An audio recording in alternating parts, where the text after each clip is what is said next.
What's up, y'all? We are talking about a little Slick Rick today in the back of the shop. It's been a crazy week so far. We've been working on stuff, traveling, making some progress, got some stuff ordered up. Ant's out here doing some grading. We just got done with a small grading job yesterday and decided we're waiting for some gravel to come in our back lot here. Drove the deuce around, so that's good to go. We got a truck here. We're doing a motor swap. 7.3 with the ZF6 transmission. Shout out to my guy Andrew for hooking me up with this, and we're gonna be putting that in the OG 7.3 truck once Ant moves out of the way. Boom, that sucker right there is getting a new motor, new transmission, and then we also have the Colorado over there. Benson's been working on a bunch of stuff. The Red Lobster we got deposit on, so that's going to be sold. We got an issue with the floor sweating though, so trying to alleviate the floor sweating, trying to heat them up. Kind of works, kind of inefficient.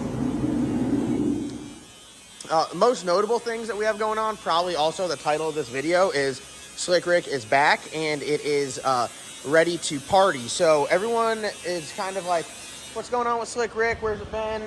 And it's been at Chassis Shop. I'm not going to reveal any names or anything yet. We'll do that like later when we get to the track and start making laps. But I will show you some of the work that we got done. Everyone knows Slick Rick. For those of you guys that don't know Slick Rick, I guess I should say, 41X Hearts 140 turbo and a third-gen Camaro. It's considered factory style front suspension because from the factory they come with a strut with an A-arm. That is a strut with an A-arm.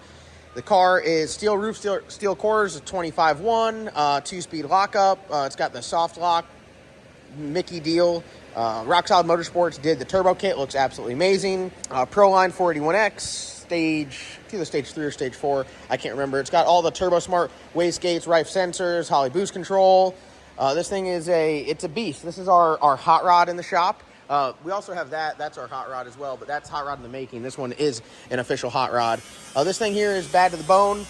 Exposed transmission, Mickey shifter. It's got lights on it. I mean, it's pretty sick. I'm happy with it. We made some changes to it though. It's got a 9.5-inch ring gear with a floater. We'll climb under here and we'll show you guys some of the changes. Really, what I should do is I should put it up in the air. So let's do that. A few moments later. All right, well, here we are. We've got Slick Rick up in the air, and I guess it's time to show you where all the magic happens. First big changes that we got is we have new badass 4-link brackets. Would you look at these Johnnies? These are those infinite adjustable Johnnies, and these suckers they're nice. They are nice. I know what everyone's saying. Well, wasn't this car already 4-linked? Yes, it was 4-linked before, but the infinite adjustable gives you infinite adjustability, like the name says. So we'll be able to put the bars in our exact locations that we want, and you have like a much finer adjustment. So we really want to get this thing dialed in, make it as fast and efficient as possible, and not have any like crutches or handicaps. So by putting these on there, they are extremely nice, gives us a world of adjustability, and I'm excited. Also, the wishbone was wore out, so we put a new wishbone on it because before it had an immense amount of side-to-side play, and it's got none right now. It also had one bad Heim and one bad Heim in the anti-roll bar, so we got all of that fixed. Another big change that you will notice is we're back to running 2 springs. It did work with 1 spring. Play the clips of it going down track with 1 spring on the rear end.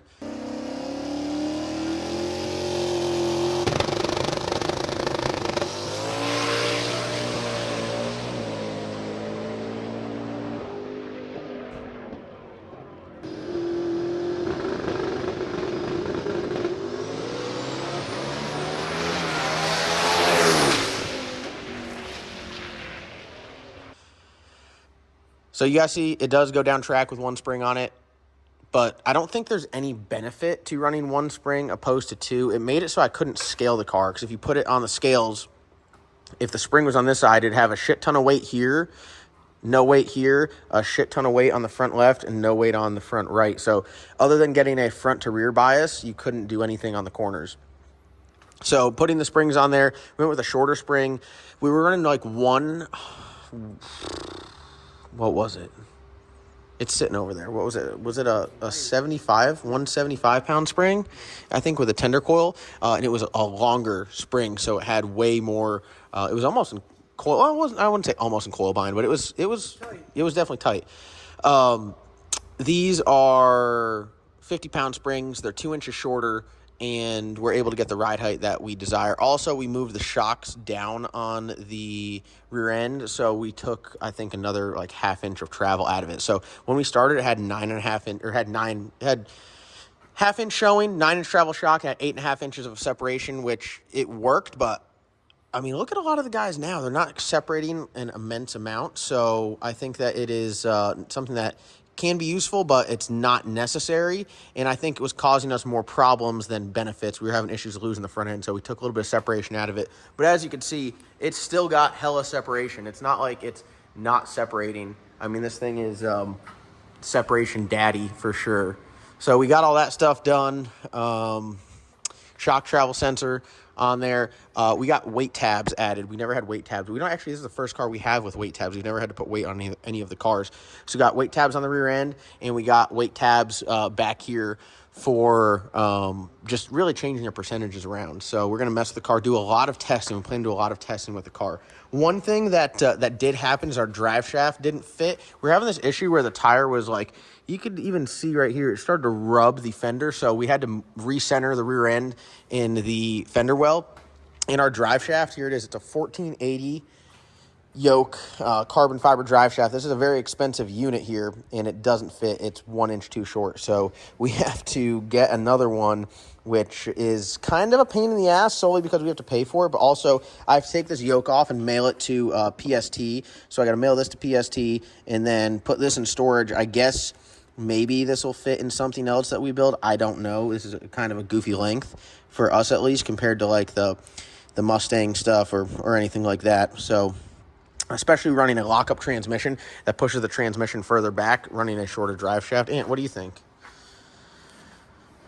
Hopefully it works. Hopefully we'll have a better year this year. Last year was a tough year. Yeah. We learned a lot, though. Yeah. You actually have something to go off of this year. Yeah. Before, I was just shooting in the dark the whole year. Yeah. How do you feel about the people that we're working with now? No, I didn't release any names or anything yet. But we're a lot better. Yeah, we got some good. We didn't lose anyone here. We still got the same team. But my job, like I mentioned in the video before, talking about this car and really the program, my job is to put the right people in the right places. Before, I was trying to do multiple jobs. That don't work. So I'm gonna stick to what I know, which is wrenching on the cars a little bit, making YouTube videos and driving them. And what are you gonna stick to? What do you know that you're gonna stick with? Just watching. Just watching and hopefully doing some things to that. Yeah. The black sheep when we bring it out. Yeah. What'd you say? Oh, Ant's gonna be our designated bearing checker. Yeah. All he's gonna do is roll bearings in the motor. That's it. Working on a Hemi, huh? Yeah. All right, sweet. Yeah, no, this is good. I'm very excited about it. We got the QA1 mod shocks on there. They're great. TRZ anti-roll bar, bunch of TRZ goodies on this car. It's badass. Yeah, we'll be giving out all the information once we get the sucker tested and start running. We're trying to keep it like, it's tough to have a YouTube channel and keep some stuff under wraps because I feel like I have to talk about what we're doing, but some of the stuff, maybe I just want to keep the cards close to my chest and then we'll talk about it later because, yeah, I mean, that's my personal opinion. So that's what we got going on. Other than that, Slick Rick's good to go. And then we're going to, once we put the drive shaft in there, it's like change your oil, put the belly pans on it, make sure the CO2 bottles are full, and start testing. So I'm excited to get some racing content at the track. You ready to do some long days of testing? Yeah. You ain't never been testing with us when we test all day. Darlington. Oh, yeah. Darlington, Yeah, you have. Yeah, you have. So that's what we have coming up. But that's going to wrap it up here. Just a quick little update video on Slick Rick. We got Slick Rick back. We're going to be waiting, I think it's 10 days on drive shaft from PST. And then we will be heading to the track, do some testing. So we're going to go and get this thing all polished up, all shined up, go over everything with a fine-tooth comb, and then hopefully have a good time testing. That's the plan.